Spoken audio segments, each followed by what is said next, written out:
Je suis en présence de Noëlla Arnaudot. Vous êtes directrice opérationnelle à l'association Women Safe and Children des Yvelines. L'association œuvre toute l'année à la prise en charge de l'accompagnement des femmes et des mineurs victimes de violences et avec deux pôles, le pôle mineur et le pôle majeur. Pourquoi séparer ces deux pôles ? Alors, ils sont existants tous les deux, je ne dirais pas séparés. Pour moi, c'est vraiment deux parties d'un tout.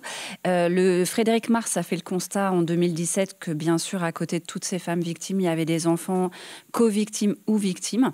Et donc, leur prise en charge s'est imposée d'elle-même. Et on va ensemble parler plus spécifiquement du pôle majeur. Quelles sont les étapes d'accompagnement des femmes victimes de violences ? Alors la première étape, c'est d'abord d'oser venir jusqu'à nous. Un premier échange téléphonique, une rencontre physique pour fixer la date du premier rendez-vous, qui est un rendez-vous infirmier.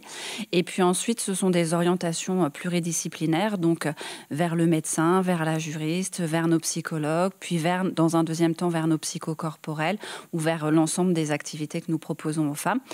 Une fois, donc, on propose aux femmes 8 séances d'accompagnement thérapeutique individuel et ensuite, si elles le souhaitent, si ça correspond à leurs besoins, des parcours de reconstruction.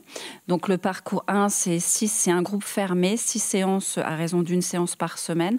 C'est donner des clés de compréhension à la femme, pourquoi elle a réagi comme ça ou elle n'a pas réagi, puisque c'est malheureusement souvent ce qu'elle se reproche.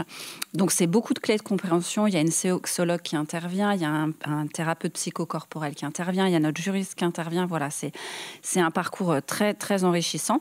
Une fois qu'elles ont fini cette étape, si elles le souhaitent, elles peuvent enchaîner sur le parcours 2 et si bien sûr nos thérapeutes considèrent que ça leur correspond.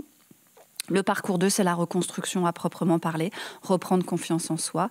Voilà, c'est plein d'outils donnés. Et puis, c'est là aussi où la sororité commence à vraiment se mettre en marche, puisque les femmes s'entraident en groupe. Dans le groupe, il n'y a pas juste la psychologue et la coordinatrice qui sont là, mais les femmes entre elles aussi s'apportent beaucoup.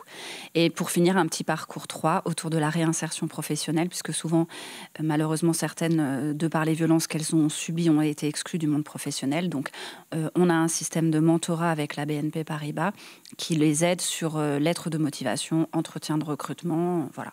Donc finalement, si on comprend bien, la reconstruction des femmes victimes de violences va passer justement par un aspect psychologique, l'écoute et prendre conscience déjà de ce qu'elles ont subi ?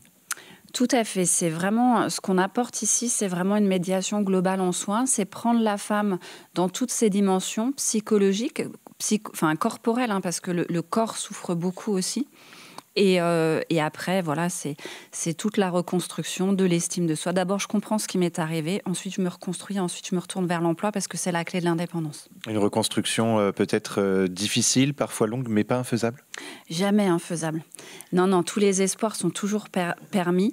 Qu'on ait subi finalement une première violence, parce qu'il y a des femmes qui sont victimes de violences conjugales et qui n'avaient pas d'antécédents, et puis ou qui ont été agressées dans la rue, qui n'avaient jamais connu la violence auparavant.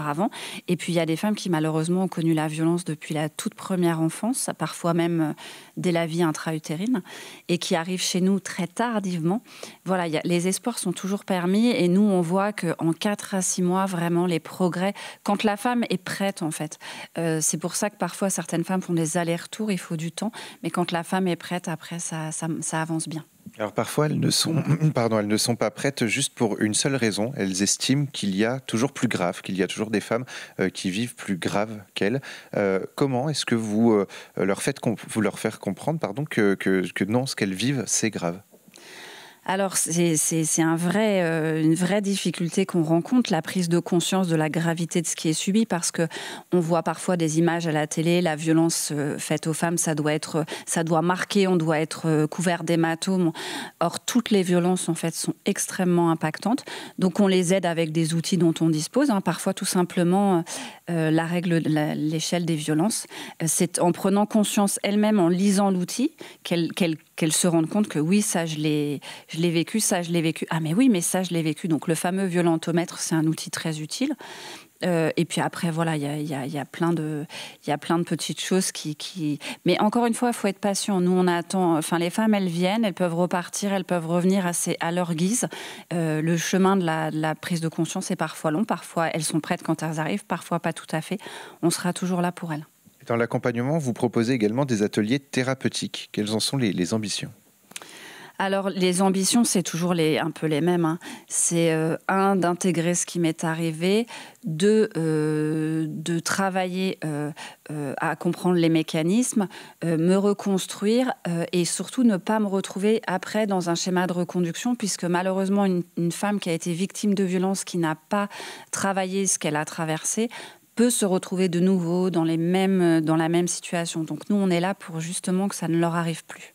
Merci Noëlla Arnaudot d'avoir répondu à mes questions pour Sensation. Pour plus d'informations ou pour faire un don, ça se passe sur le site women-safe.org et tous nos podcasts sont à retrouver sur notre site et notre application Radio Sensation.